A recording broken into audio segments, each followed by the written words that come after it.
There are some people out there who think it's better for Ripple if the price of XRP is really low. Well, the reality is very far from that.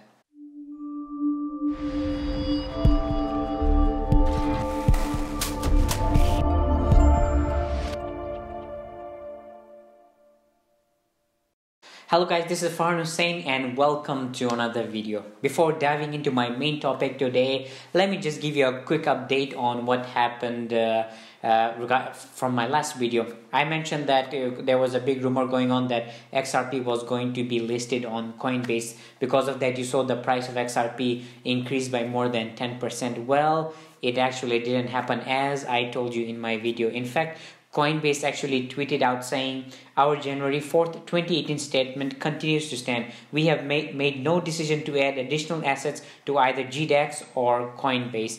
So yes guys, unfortunately we have that news today. Now back to the main topic.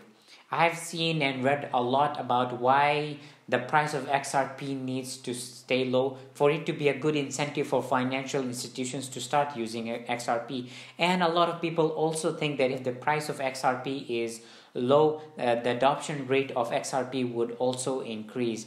Now the reality is very far from that. In fact, Ripple actually wants the price of XRP to rise.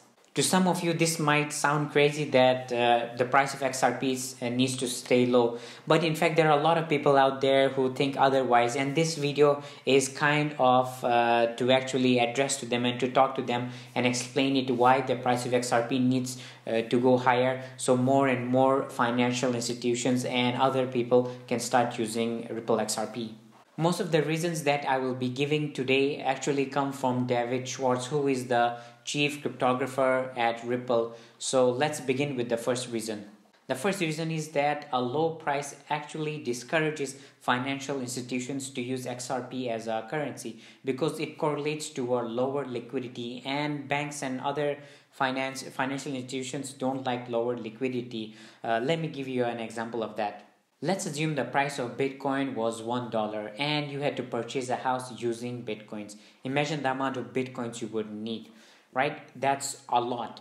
And since you're purchasing a very large amount of Bitcoin, it would adversely affect the market because and once you're purchasing a lot of Bitcoins, the market liquidity will be really low. And this is something really bad for financial institutions because they always want more liquidity. Second, the value of XRP directly affects its ability to intermediate large payments. You couldn't buy a house with Bitcoins when Bitcoins were worth $1. You can now. And also the cost of holding XRP would be zero or negative if the price of XRP increases. For example, today, given the general upward trend in the price of Bitcoins, you can hold Bitcoins at zero or even negative cost by transferring both the upside and downside to another party. The third reason is kind of an answer to a lot of conspiracy theories out there that are saying Ripple doesn't have any motivation to raise the price of XRP and they are going to sell at whatever price they can. In fact, David Schwartz, chief cryptographer, quickly repeated this theory by saying that it's in Ripple's interest to keep the price as high as possible because after all, Ripple are the majority holders. And when you look at in the escrow of Ripple, every month they sell 1 billion XRP, but if part of that billion does not get sold, they actually the XRP actually gets returned back into the escrow.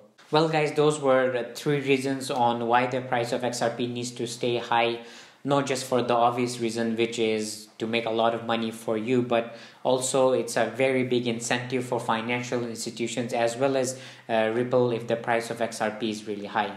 Well guys, that was the video for today. And if you're not subscribed to my channel, make sure you're subscribed as I bring out really amazing content almost every day. And tomorrow I have a very special video that's going to be talking about other altcoins. In fact, some of the top altcoins for 2018. So make sure you subscribe so you can see that video. And as always, if you have anything else or any suggestions for what kind of video I should be making next, please leave that in comment section below. And yeah, actually I do read almost every comment on the video. So yeah guys, like, comment and subscribe. I'll see you next time.